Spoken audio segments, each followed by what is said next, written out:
周一股市开盘，不出所料，特别是美国一些与 AI， 也就是人工智能有关的股票重挫，英伟达一度重挫17%，市值流失约$5000亿，阿斯麦也大幅下跌，甚至德国西门子能源也断崖式下跌20%以上。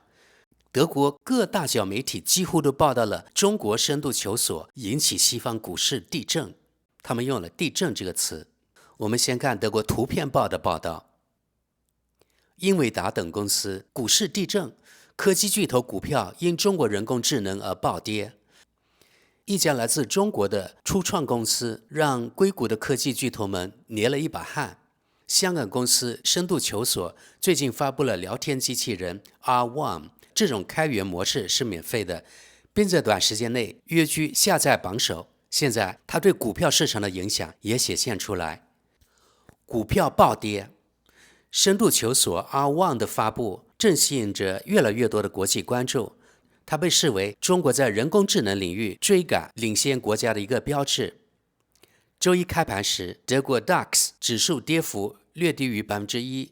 周一上午，截至德国时间中午12点15分，人工智能专家的科技股大幅下挫，英伟达下跌14.39%，波通跌13.43%，微软跌6.93%，亚马逊跌6.12%，和谷歌母公司 Alphabet 跌4.04%。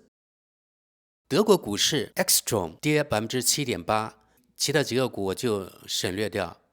西能子能源损失了21.55%，超过其市值的1/5，担心科技行业崩溃。与大多数语言模型不同，深度求索使用的是一种被称为模拟思维的方法。据说这种方法需要花费更多时间，但在某些领域，如数学或物理，却能获得更好的效果。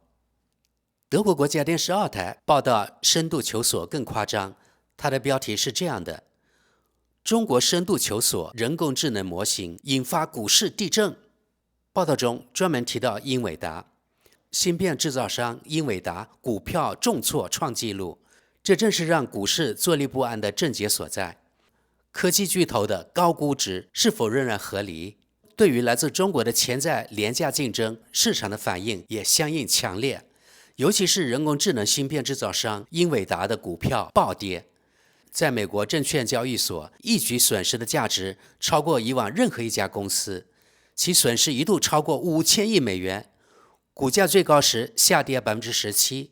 英伟达受到的打击尤为严重，因为其芯片系统在人工智能训练中发挥着关键作用。投资者认为，这家芯片制造商的成功已是板上钉钉的事。我们来看看德国国家电视1台的报道：人工智能震荡，纳斯达克失守。围绕中国廉价人工智能模型的炒作，使科技公司今天在华尔街承压。德国 DAX 指数最初也出现下跌，但后来跌幅收窄。我们继续往下。然而，这一原则的后果也有可能造成巨大的幻灭感。今年的情况就是如此。毕竟，中国人工智能初创公司深度求索的成功推出，可能会对人工智能领域的硅谷老牌高估值公司构成严重竞争。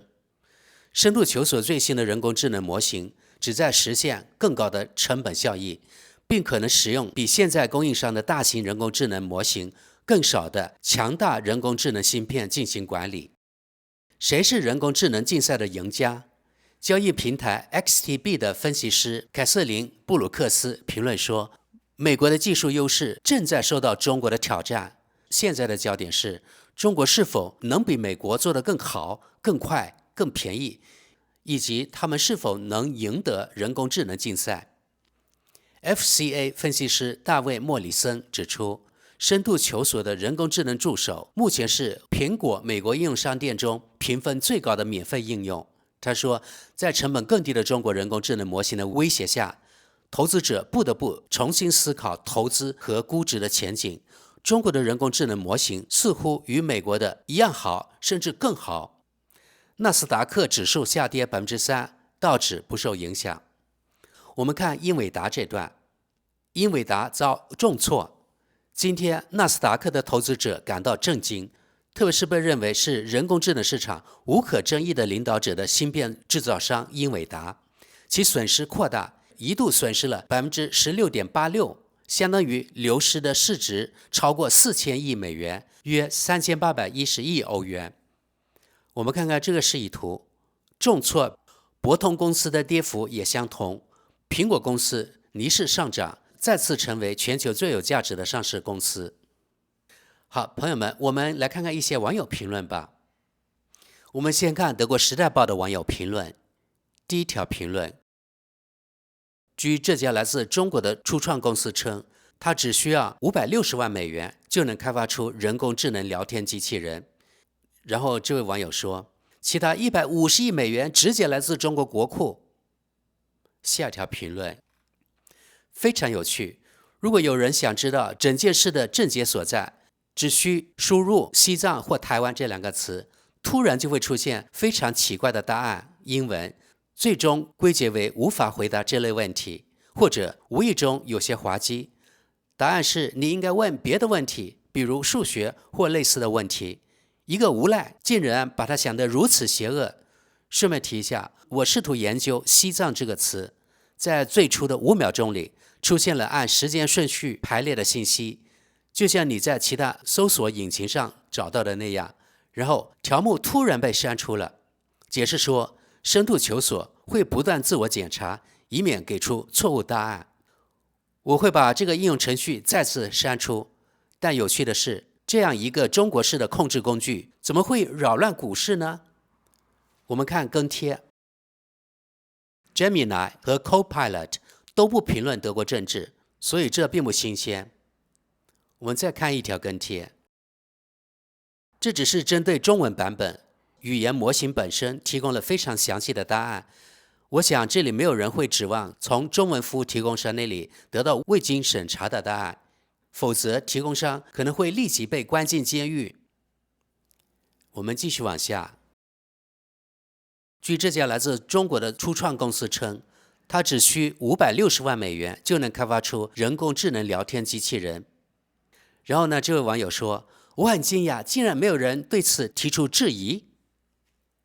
我们再往下，因为其余部分已被中国政府出了。下条评论，现在我们或许可以选择是依赖特朗普的科技兄弟，还是依赖中国。继续往下，报道中说，美国政府希望借此巩固其在人工智能开发领域的霸主地位。然后这位网友说，特朗普这个大嘴巴，然后狠狠被打脸，正是我喜欢的方式。好，朋友们，刚才我们看了一些德国中间偏左的时代报的网友评论，可以发现节选的评论中意识形态占比很大。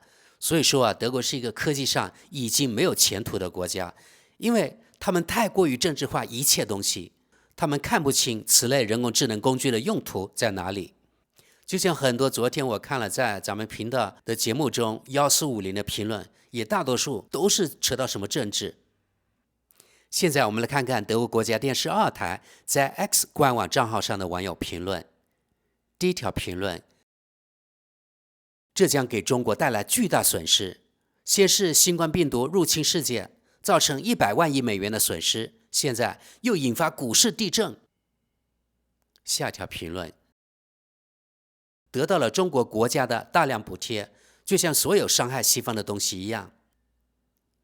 再往下，你们这些疯子，尤其是特别疯狂的美国，想先打败中国，你们高兴就好。但说真的，合作会比无脑的美帝国主义对我们欧洲人好得多。我们再往下，要是不是中国人开发出来的，我会感到非常高兴。下一条评论，谁对这种垃圾感兴趣？接着我们看看德国国家电视1台在 X 官方账号上的网友评论。第一条评论，这只是股市价格的正常调整而已，反正科技股被高估得无可救药了。下条评论，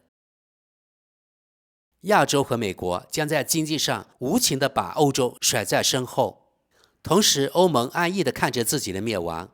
这就是为什么我们有塑料盖来固定瓶子，比人工智能和进步更重要。德国知识来补充一点背景知识啊，几个月前德国法律生效，所有塑料盖瓶子，比如说牛奶、饮料包装，它的盖子必须与包装连在一起，不能脱落，美名曰环保。但在我看来非常麻烦，也不方便。德国及欧洲把精力放在这种小敲小打上面，满足于自己的小确幸，自甘堕落的做美国的数字殖民地。好，我们继续往下。报道中说，人工智能恐惧导致股市重挫。现实是，颠覆性的深度求索热情导致美国人工智能和芯片制造商股价重挫。好，我们继续往下。这位网友贴出的这张图有点意思，我们可以看到美国各大 AI 开发商一起来殴打中国的深度求索，但一旁的欧盟呢，连旁观者都算不上，他正忙着自己的包装盖必须与包装本身连在一起的小打小闹。最后我们看看德国中间偏右的世界报网友评论。第一条评论：大家不要惊慌，竞争会刺激商业，这只是我告诉你，最好在全球范围内投资，而不仅仅是在工业化国家 MSCI 世界指数。顺便说一下，美国会做出回应，从长远来看，这是件好事。下一条评论：怎么会没有人听说过中国人工智能的发展呢？肯定不会在车库里研究出这样的东西吧？然后呢，这位网友回应道：是为人所知的，只是被低估了。继续往下。从长远来看，如果人工智能所需要的能源比预想的要少得多，那肯定是有利的。我们再往下。报道中说，英伟达芯片曾被视为人工智能应用的首选。然后这位网友说，当然了，他们仍然是，只是中国人得不到英伟达芯片而已。这位网友跟贴道，不对，他们确实得到了一些芯片，只是通过偷偷摸摸的手段。